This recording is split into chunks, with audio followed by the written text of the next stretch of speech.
now. Hey, what's up, everyone? Big Said, the industry co-sign back again. Got a special guest in the house. Well, not really in the house because he's in his car right now. But my man, the fabulous Chia Lee. For those who don't know, Chia Lee is the youngest member of the Native Tongues posse, which includes De La Soul, A Tribe Called Quest, Jungle Brothers, and Black Sheep. He started recording his Latifah first too. album when he was 14. Huh? Latifah Uh, too. And he's Mona. Oh, Latifah, Moni Love. I'm sorry. I'm just going off something that I'm reading off a screen, so excuse me. Um, Don't, he was only 14 don't when he get us started in trouble. recording. Yeah, I'm not because I know all of them, so I'm not getting in trouble with no one. But at the age of 16, Chi released his first and only album. After climbing the Billboard charts in the early 90s, his rise to stardom came to a halt when one poor decision in 2000 changed the next 12 years of his life. A manhunt which went on for over a year featured Chia Lee on a hit TV show America's Most Wanted after he was on a run for manslaughter charges. Inevitably, this led to his capture in 2001. Upon being released in August of 2012 with an associate's degree in behavioral sciences and his personal experiences within a system that is detrimental to the lives of millions of families in one of the wealthiest nations, Chia Lee vowed to himself to be a part of the solution to these communities. Now he's an old ass 42 years old, 6 46. years. Oh, that's right. You could, yeah, it was okay. Yeah, 46. Um, 10. You've been out of jail I'll push 10 years that. now, right? Yep, 10 years I've been home now.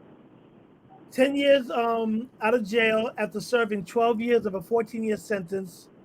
And Chi's path is definitely looking towards impacting and uplifting people by sharing his story, experience, life lessons, and knowledge by speaking around the country. He is currently an activist for prison reform, a mentor, a motivational speaker, and also an author of that book right there. Another another kind of freedom. Well, let me bring it closer. Another kind of freedom. So, but Chi is not here because he's in his car, and we have gotten to, okay. He's back. So, but the next chapter in Chia Lee's journey includes starting an organization, a nonprofit organization called CHI, which is Choices for Impact. Choices have Choices impact. have it. Choices have impact. And hold on, peoples. I'm sorry. Actually, you know what? Since I can't get this information, I'm going to let Chi take over to explain, what the organization is about, and we're going to chop it up after that. What's good, Chi? Okay. Well, firstly, thank you for having me, Sid. It's been a pleasure. No problem, my boy. It's always a pleasure. Face Okay. Chi, as you see from the hat, is the acronym for Choices Have an Impact. It's a nonprofit organization that I started with two of my close friends, Terrell and Baki. And it's based. We might have to do this over because he's in his car. He's blessing Hold on one us. second. You hear me? I'm sorry, my phone keeps Yeah. ringing. But anyway, yeah, it's an organization me and my two close friends started. It's about just bringing awareness to gun violence. Like right on 46. It's about bringing awareness to gun violence and putting the guns down in our communities. In our communities, black on black crime is a terrible crime, and there's a lot of reasons behind it. But my organization, I want it to be a little different. I'm not here just telling them, stop shooting each other, put the guns down. I mean, that's easy to say, and that's obviously not working. But we more about really giving them resources and options and choices, so they have different things to do besides just getting high and get being goofy and picking up the guns and shooting each other for senseless reasons every time. Half the time, it should be over IG, silly. You know what I mean? So, that's basically what it's about. As well as that, just about reentry programs for the people coming home from prison. I did 12 years, so that's always been a big thing on my mind, and that's something I've been doing since I've been home.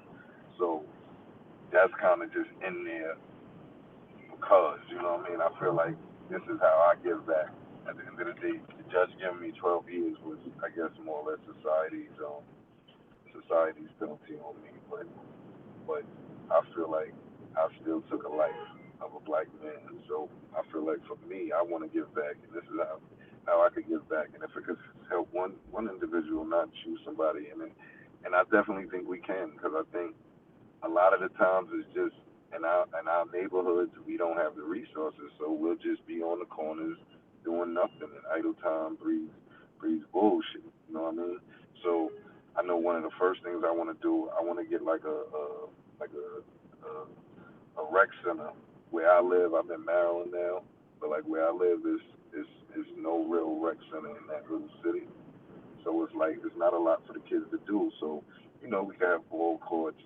In that area down there, when you get the rec centers, it's like they be really nice facilities, like some shit we never seen before growing up. Said for real, like when my son and daughter go practice swimming and basketball and all that, the whole facility is so nice. And as a parent, I think I would have loved to come there as a kid. You know what I mean? So I just want to, do some shit like that and just give the kids some different resources so they have options and different shit to do. It's a good thing. Yeah. Do you have do you have anything like planned as far as outreach since like okay, when did you start this? We were actually just started it in the last month. However, we're doing our launch on January 15th in DC. We may actually plan another launch release in New York. I'm not sure yet. Um, but we're starting off for Black History Month. We're going to do a little tour of the schools. It's probably going to be in the DMV area. But I'm definitely open to working with any and everyone in different cities, so we could definitely link and put it together. If anybody feels like their city has the need for us. Yeah. Well, the good thing is, like I said, coincidentally, you reached out to me, and I was like, immediately, let me help get the word out as well. And I'm always for anything that's positive, especially if it's definitely a turnaround. And how do you think people will be receptive? And I know it's kind of cliche that a former, I'm not going to call you a bad boy, but a former person who did things in the past that they're not too proud of or have gotten over doing something. How do you think people are going to accept it based on who you are and your background? I mean, I think everyone's different. I mean, I can't speak for everyone. I know when I do positive shit, the feedback is usually pretty positive. However, you always have, the few people that'll be like, "How you gonna talk about gun awareness and you kill somebody?" You know. Yeah, So you gonna always have those, but it's like shit. A motherfucker that smoke crack could tell you a lot of reasons why you shouldn't get high. You know what I'm saying? Or some people may look at it, he smoke crack. I ain't never listening to him. So it all depends on how you look at things. I think if you've never been in that position, you may not understand some of the things that these kids out here is going through that's in that position. Um, a lot of kids out here is running around with guns on them. That's a yeah, fact. So it's about not just getting the guns out of their hands, but it's about we gotta like open up their minds to realize, yo, when you shoot a nigga like that's it, it's final. When you yeah. go to jail, like there's no guarantee you're gonna get 12 years. I copped out to 12 years. Sometimes you may cop out to 20 years. Sometimes you may not have a cop out. It's like, yo, not only is you taking a life, but you throwing your life away, and on top of Can't hear you. Well, I guess the Chronicles of hello, Driving yeah, in. Okay, yeah. get you go. Okay. But yeah, like I was saying, I promise you, when these kids shoot each other, like 2 weeks later, 2 months later, you are not thinking about that situation. So it's like, yo, that brief moment you acted on some shit that you're not gonna care about next week. And in some situations, like mine, I threw my life away for the next 12 years. You know what I mean? So it's just about being smarter and making better decisions. And it's easy to make the better decisions when you're our age and you have the experience and you know some of the pitfalls that's going to come with the bad decisions. But it's it's getting into the minds of the teenagers for them to make the right decisions because they don't have the experience and the knowledge to see that what's going to come. And I just want to hopefully get someone to avoid going through the pitfalls that I went through because prison was one of the worst experiences I had to endure. But I'm glad to see that you're doing better. You have the right mindset because we know like a lot of our friends who come back home get right back into the shit that got them in there anyway. And this is probably going to be a short interview if Chi keeps cutting out. I'm here. Here But I go. Here I go. okay. So let me shift gears for a second. Now, when you did get out, you penned a book, Another Kind of Freedom. Could you let the people Right. know what the book is about and the reason for you wanting to write the book at the time? Yeah. Well, basically, I actually penned the book like my last 6 months when I was incarcerated. Um, Throughout my bid, everybody used to tell me, "Yo, you got to tell your story, write your book, write your book." And I used to just put it off. I guess more or less being lazy, not wanting to write. But I guess when I had about 10 months left, I had spoke to Dres from Black Sheep, and he was in contact with I believe Terry Woods. He was like, "Yo, she wants to holler at you," and he put us in contact with each other. And when we spoke, she more or less was like, "Brother, write your story." She was like, "I don't care what you're doing, just write your story." And I got off the phone with her and I started writing my story. And for like the next 90 days, I was just writing. I wrote my autobiography. I just went back as far as I could remember and wrote. You know what I mean? And when I finished, I didn't know what was going to become of it, but I was Yeah. released a little after I finished it. And everybody was telling me, "Oh, get a publisher, get a publisher." And so at first I was, shopping around a little, but the money people was talking was, it was a little bit of money. So it was like, for my story, I felt like it wasn't worth it for my story. I'd rather just keep it to myself for that little bit of money. And then, a few years went by, and I was in position to do it myself. So I decided to do it myself, and I published it myself. I found a dope printer down in Baltimore, and we made it happen. I got with my editor Marlon, and the rest is history, as they say. Yeah. What I'm going to do is kind of fast track only because I know you're in the car and the possibility that we can lose connection. But let's focus back on the Fabulous Chialita documentary. How did that come Right. about? And like even though I wasn't in it and I should have been, but let's For talk sure. about the documentary. Okay, the documentary. Basically, big shout out to everybody at Versus, my man Tom and JB, um, Jeff and Sniffles. Basically, Versus is a company. I believe they like edit commercials and stuff, but there's some white guys. They out of Brooklyn. They was like skateboard kids, but they love hip hop and they love they came up in the backpack era, and I believe uh, Native had a big influence on their upbringing. So they had stepped to me about doing a documentary. They were like, this isn't what we do, but we want to do a documentary where we pitch it to a company and we want to do you and maybe 4 or 5 other rappers like that. I was like, cool. They told me they could pay me this amount, and we made it happen. We filmed for about 2 years.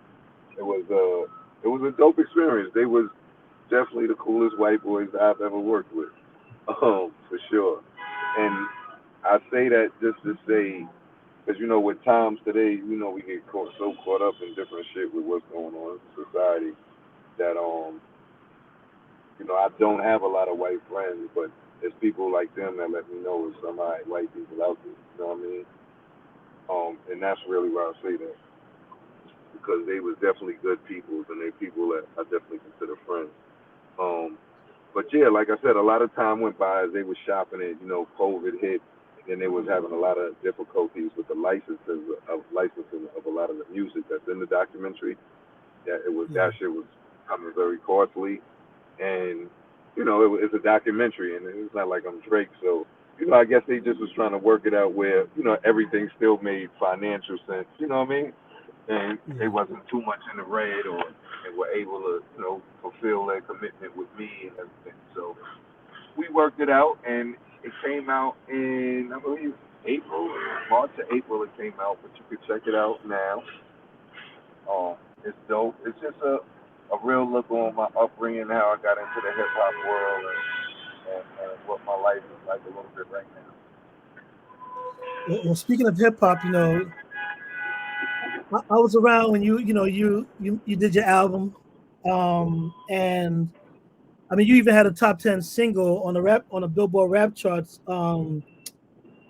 Age ain't nothing but a number, and let's just um, if the situation you were involved with didn't occur, how do you think your career would have went? Since you were recording Yeah, and you were still involved. I mean that's an excellent question. It's hard to say, but because at the time I wasn't really, at the time that the crime took place, I wasn't so much in on the rap scene as much. However, I was working a lot with Mysonne. So Mysonne kind of rejuvenated my little hip hop spirit a little something, seeing him, I guess garner some success, and just seeing his spirit towards it. Me and Mike's close friends. We both from the same area, the Bronx. At least his grandmother, behind TSS. You don't know what that is. Yeah. So working with Mice, he had started a group called the Problem Children. He had got on the Rough Rider soundtrack, the Rough Rider album rather, and he had he had the verse on that song, which was a big hit. Um, that shit kind of rejuvenated my shit, but then it was like Mice scored his case and he went to jail, so Yeah, that was like kind of put a hole in our balloon a little bit, because at the time he was like the next big thing, him and Shine for yeah, the most part. And so when that happened, that kind of threw everything awry, and I guess that's when I went astray, or that's when I kind of more or less delved back into other things I was doing, which probably wasn't the things I should have been into, you know. yeah. So you're basically saying it's my son's fault. No, I'm just joking. Now, I'm just saying, if Mice didn't get in trouble, I feel like my music career may have prospered again, but Yeah. I don't know. I'm gonna tell you a We funny never know. story because I actually met my son like right before he went in, and when he was doing this little group thing, and there was a this is when I was producing. I actually produced the track with one of his artists. I forgot the young lady's name, but we actually recorded the track, and I guess she is gone I'm again. here. I'm here. Okay. I'm here. I'm here. It's just Yeah, people call me. I'm just not yeah, no, accepting the it goes in call. and out. But I'm not gonna keep you too long. But like I said, that's how I met my son at that time, right before he went in, and I felt the same way as far as him about to be the next person, especially from the Bronx. We all were from the Bronx, and I met Nigel and Tony through one of somebody I know, and I did a track, and I was looking forward to doing more because I had just started, producing tracks, and obviously I stopped, but that's my sign connection. So when the two of you, after he got out and then you got out and then your two started doing things together, like I kind of felt like proud that two of my brothers were definitely doing something in a positive sense, where now that whatever got them to wherever got y'all to where y'all were has led y'all to doing bigger and better things, basically for the community and for Black people in general. So that's why anytime that I can And help then out in any way. and then we still got that home connection. You know, Yeah. y'all raised me on Colgate Story, and Lafayette. Yeah. Mike was right down the block on Story, so it's still like a home base. So it's just with you, Tuffy, Grego, certain motherfuckers. It ain't like nothing got to be said. We might not see each other for 15 years. You know what I'm saying? It's like that's it. You need a place to stay, whatever. It's like almost like family, like you know what I mean? Word. And that's why I named this segment "My Friends Are Better Than Yours" because, like I said, we keep it moving and we all go through different walks in life. But whenever we need each other, or if we just gather, we just do it as if it Yeah, was like from many years ago. You know. it's certain people. You one of the few people I ain't got to worry about going Hollywood on me. Like I'll be like, nah, I can call said. He'll give me a yes or no. He may not be able to do it, but it ain't gonna be no Hollywood. Yeah, no doubt. But let me just ask you a question as far as how do you feel if we had social media back then, like when you were recording? How do you think the scene would have been? Because it's definitely a different animal now compared to when we were coming up. And I always ask people, I'm like, back then, artists were more exclusive, more like you can't really touch an artist or even contact artists back then. Nowadays, an Instagram account, Twitter, and people can have access to artists, and artists actually interact with fans now. How do you think it would have been as far as acceptance among the masses if there was a social media 20 years ago? I mean, it would have been so different. I mean, it's hard to really say. I mean, I think like anything in life, it would have had its pros and cons. I mean, the pros, of course, we'd be able to get out there to more people quicker. Like it's a click of a button and your shit is out there. Your video is out there. Anything's out there. Um, Worldwide. You don't have to be in a certain area or be getting, certain places we couldn't watch video music box or you might not get BET or like with that. So that's one of the pros.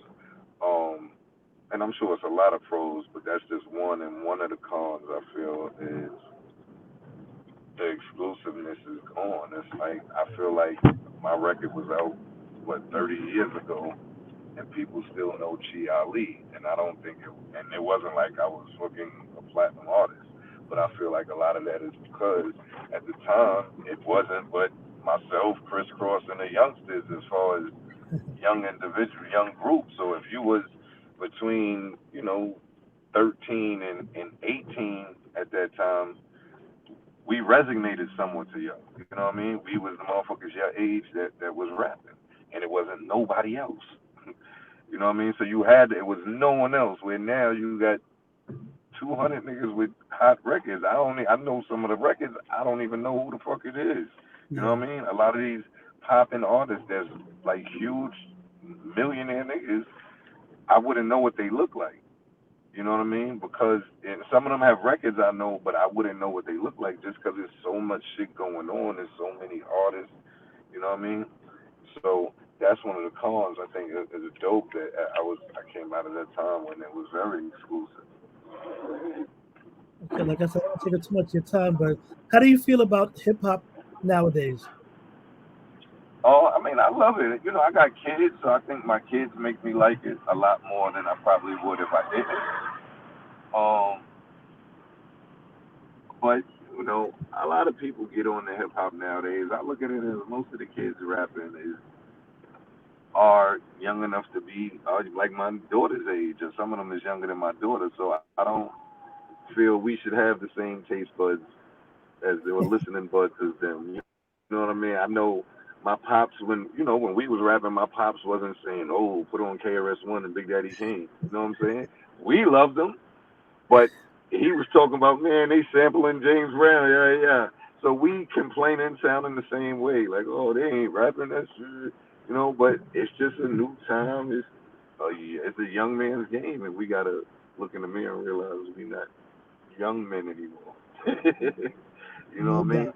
So, but other than that, I feel like you still have some artists that's dope. I love Corday. I love J. Cole. It's Benny the Butcher. You got certain artists that I still feel like give that hip hop feel. And then you got some artists that is on a new wave that I love too. Like I feel like niggas like Little Uzi is dope, and Sway Lee, like it's dope motherfuckers. A Boogie, it's wild dope motherfuckers.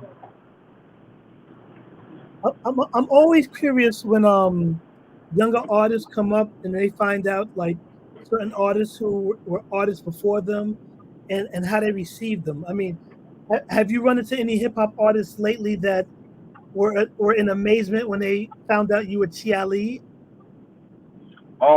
Not really amazement, but a lot of dudes that know. Like when I met J. Cole, he definitely knew I was, and it was just a respect. So certain niggas, when just them knowing is like, you know what I mean. A lot of people once I be like Chi Ali, they'll be like, oh shit, respect OG, you know what I mean. But like J. Cole knew, certain motherfuckers know, you know Yeah, what I mean. So, but then I didn't realize J. Cole is in his upper 30s too, so yeah, he's not that young, so he yeah. should know. You know what I mean? So you know, with a lot of the younger artists, they may know me more from other shit too. You know, Yeah. maybe the case. Okay, I think wait, I'm gonna put the website back up. Um, is there anything coming up outside of the choices have impact that you have coming up?